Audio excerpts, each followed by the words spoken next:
హైడ్రా మూసిలపై కాంగ్రెస్ సర్కారు నిందా రాజకీయాలకు పాల్పడుతోంది. చెరువుల కబ్జాలన్నీ గత ప్రభుత్వ హయాంలో జరిగినట్లు డిప్యూటీ సీఎం కలరింగ్ ఇచ్చారు. మసిబూసి మారేడుకాయ అని నమ్మించడంలో సిద్ధహస్తులని నిరూపించుకునే పనిలో బిజీ అవుతున్నారు కాంగ్రెస్ నేతలు.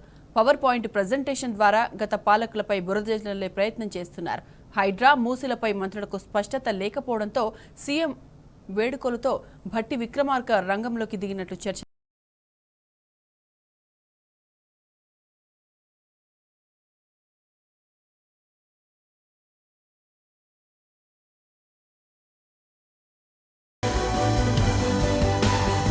హైడ్రా పెద్ద బ్యాడ్రా, వెంటనే విత్డ్రా చేయండ్రా నాయనా అని జనం మొత్తుకుంటుంటే పెడచెవిన పెడుతూ కాంగ్రెస్ సర్కార్ గత 10 ఏళ్ల పాలనపై బురద జల్లుతోంది. రోజు రోజుకు ముదురుతున్న ఈ నిర్ణయాన్ని కాంగ్రెస్ పాలకులు వెనక్కి తీసుకోకుండా పాత సర్కార్పై బద్నాం మోపుతున్నారు. మసిబూసి మారేడుకాయ అని నమ్మించడం, తమకు వెన్నతో పెట్టిన విద్యాన్ని చాటుకుంటున్నారు. వివాదాస్పద నిర్ణయాలు తీసుకొని అబాసు పాలవుతున్న క్రమంలో ఆ బురదను గత ప్రభుత్వంపై చల్లే ప్రయత్నం చేస్తున్నారు. చెరువుల కబ్జాలన్నీ బీఆర్ఎస్ పాలనలోనే జరిగినట్లు కలరిస్తున్నారు. ఇందుకు సచివాలయం కేంద్రంగా పవర్ పాయింట్ ప్రజెంటేషన్లించి కుట్రలకు పాల్పడుతున్నారు. ప్రభుత్వం తీసుకునే నిర్ణయాలకు ఒక దశ దిశ లేకపోవడమే ఇందుకు కారణమన్నది విశ్లేషణ.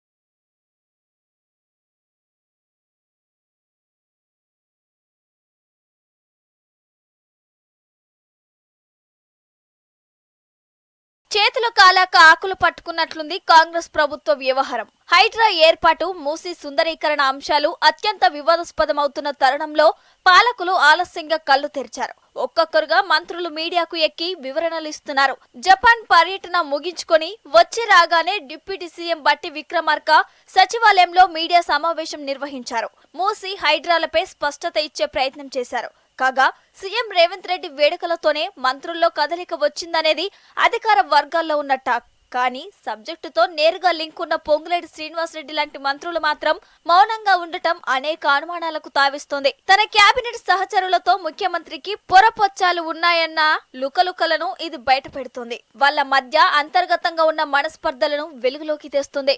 2014 వరకు నగరంలో కానీ రాష్ట్రంలో కానీ చాలా సందర్భాల్లో కొంత మనం అనుకున్న స్థాయిలో మనకు అభివృద్ధి జరగలేదు.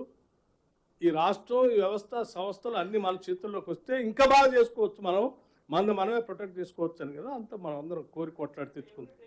ఒక నిమిషం. సో వచ్చిన దగ్గర నుంచి అయినా మనదాన్ని మనం నిర్మించుకో, మనమే కదా పాలించుకునేది. అంతకుముందు కూడా ఆక్రమణకు గురైనాయి, అంతకుముందు కూడా ఈ రిసోర్సెస్ అన్నీ ఎటుపోతున్నాయో తెలియని పరిస్థితి వచ్చింది. కాబట్టి మనం there was an agitation, there was a feeling of having our own statehood. So కనీసం మనం తెచ్చుకునే దగ్గర నుంచి అయినా మనం ప్రొటెక్ట్ చేసుకోవాలి కదా.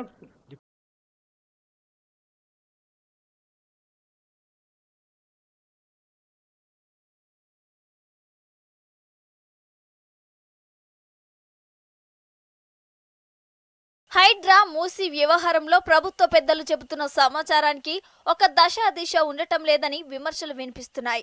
ఎవరికి తోచిన విధంగా వాళ్ళు మాట్లాడుతూ రెండు వివాదాలకు మరింత ఆజ్యం పోస్తున్నారనే అభిప్రాయాలు వ్యక్తమవుతున్నాయి. చెరువుల ఆక్రమణలపై Telangana remote sensing application centre అధికారులతో కలిసి ఉప ముఖ్యమంత్రి మల్లు భట్టి విక్రమార్క ఒక పవర్ పాయింట్ ప్రజెంటేషన్ ఇచ్చారు.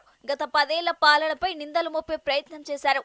అయితే రెడ్ మార్క్ చేసిన ఏరియాల్లోని ఇళ్లన్నీ నేలమట్టం చేస్తారన్న ప్రశ్నకు ఆయన బిత్తరపోయారు. కొంత తత్తరపాటుకు గురై 2 క్షణాలు మౌనంగా ఉన్నారు. ఆ తర్వాత చెరువులన్నీ హైదరాబాద్ వాసుల ఉమ్మడి ఆస్తి అని చెబుతూ ఏం చేయాలో మీరే సలహా ఇవ్వండని మీడియా ప్రతినిధులను ఉద్దేశించి వ్యాఖ్యానించి జవాబు చెప్పడం తప్పించారు.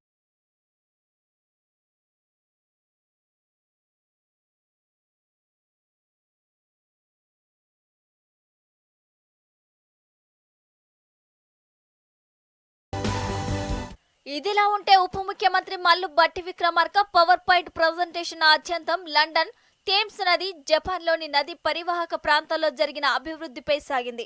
విదేశీ నదుల పరివాహక ప్రాంతాలను అత్యంత సుందరంగా, కలర్ఫుల్ గా చూపించేందుకు ట్రాక్ అధికారులు నానా తంటాలు పడ్డారు.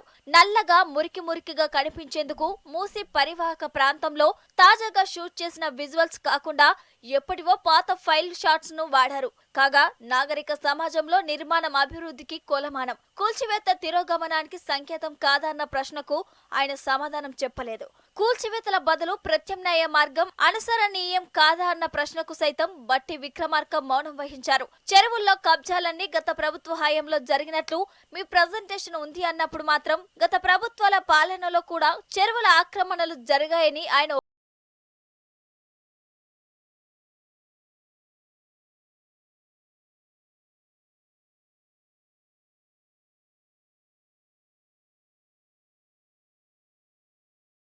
కాగా అంతకంతకు వివాదాస్పదమవుతున్న హైడ్రా మూసిల వ్యవహారంలో మాట్లాడుతున్న మంత్రులకు స్పష్టత కొరవడటం వల్లే ఈ పరిస్థితి తలెత్తుతోందన్నది విశ్లేషకుల వర్షన్.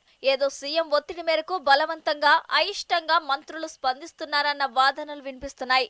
గత పాలకులను నిందిస్తూ ఒక పథకం ప్రకారం మీడియా సమావేశం పెట్టిన ఉప ముఖ్యమంత్రి మల్లు బట్టి విక్రమార్క అసలేం చెప్పదలుచుకున్నారో అర్థం కాలేదన్న విసులు సైతం వినిపిస్తున్నాయి.